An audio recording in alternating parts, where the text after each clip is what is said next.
अब बात सीआरपीएफ की लेडी कांस्टेबल खुशबू चौहान की, जिनका पूरा देश दीवाना हो गया है। एक डिबेट के दौरान लेडी कांस्टेबल ने इतना जोशीला भाषण दिया कि सुनने वाले बस सुनते रह गए।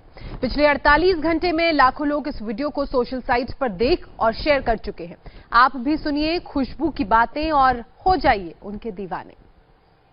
देश मेरा जल रहा है, आग लगी है सीने में, हुक्मरां सब व्यस्त हैं खून गरीब का पीने में, तो राम मंदिर या बाबरी का पक्ष नहीं मैं लाई हूं, घायल भारत चीख रहा है, चीख सुनाने आई हूं।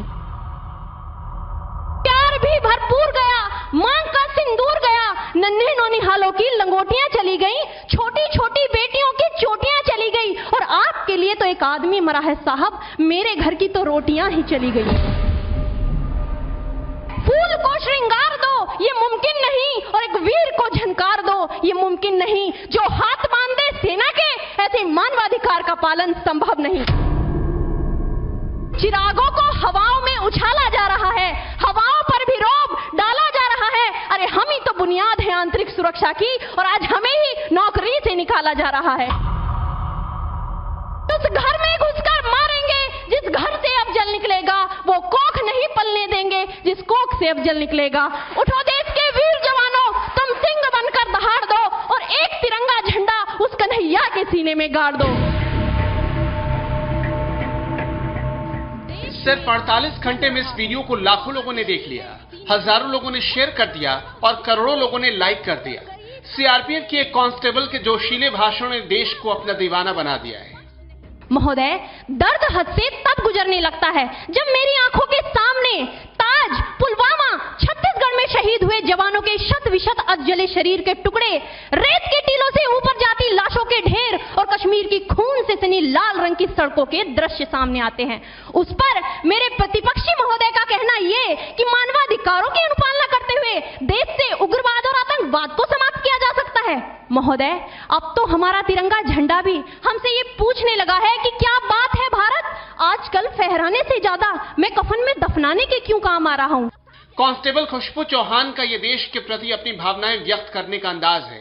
233 बटालियन की कांस्टेबल खुशबू ने जब अपनी बोली से जेएनयू के टुकड़े टुकड़े गैंग पर सीधा प्रहार किया तो पूरे हॉल में तालियां गूंजने लगी। महोदय, जब पुलवामा में 44 जवान शहीद हुए, छत्तीसगढ़ में 76 जवान शहीद हुए, तो कोई भी मानवाधिकार की दुहाई देने वाला हमारे पक्ष में आकर खड़ा नहीं हुआ।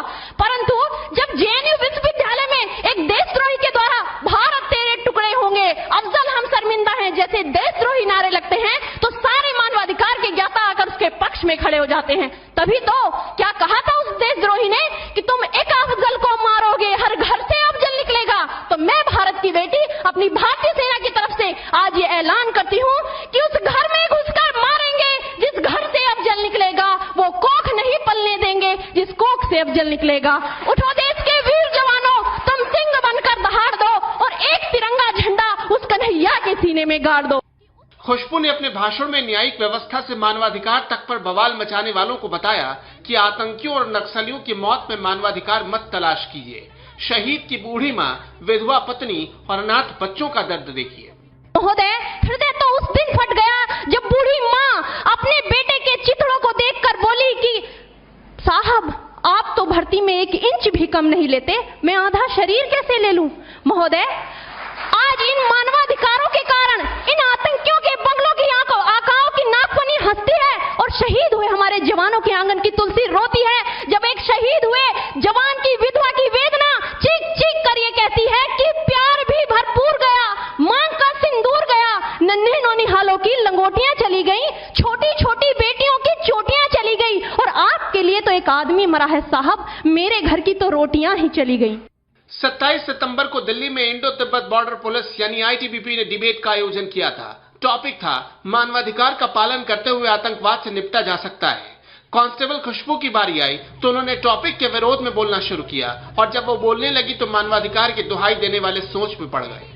किसी भी युद्ध को जीतने के लिए पहल करना सबसे ज्यादा आवश्यक है, क्योंकि इतिहास गवाह है कि पहल करके बड़े बड़े युद्धों के परिणाम बदल दिए गए हैं। परंतु आज मानवाधिकारों के कारण हमारे देश के जवान इस कदर बंधे हुए हैं कि अपनी ड्यूटी पर खड़े होकर भी वो आज पहल करने से डरते हैं, क्योंकि महोदय भविष्य में उन्हें कटघरे में खड़े होने का डर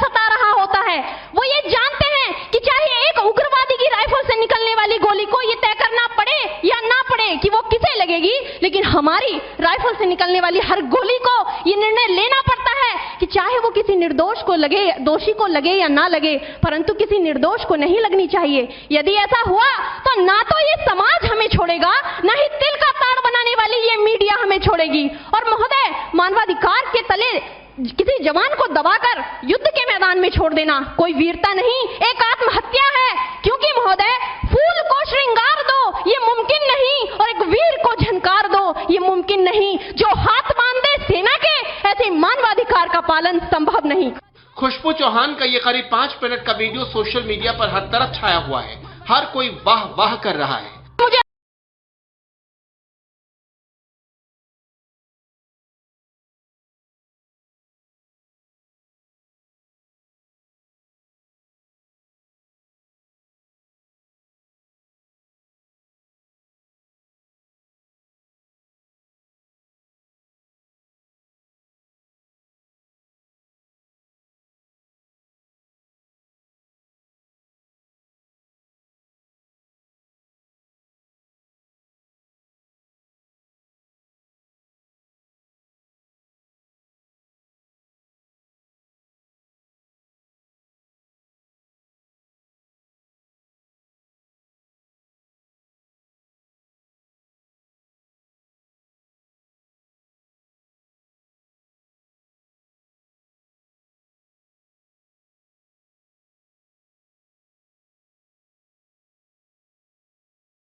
अफसोस है अपने देश की न्यायिक प्रक्रिया पर, जहां आज भी रात के 12 बजे अजमल कसाब जैसे आतंकी के लिए सर्वोच्च न्यायालय के दरवाजे खोल दिए जाते हैं। ऐसे देश से मानवाधिकारों की अनपालना करते हुए आतंकवाद और उग्रवाद से कभी नहीं निपटा जा सकता। मानवाधिकार के नाम की दुहाइयां देने वालों, सीमा पर लड़ा नहीं जाता चरखों से शोलों के आगे, रामायण पढ़ी नहीं जाती सीमा पर गोलों के आगे। धरती के घोर कुहासे को एक सूरज ही हर सकता है, क्योंकि एटम बम से रक्षा केवल एटम बम ही कर सकता है।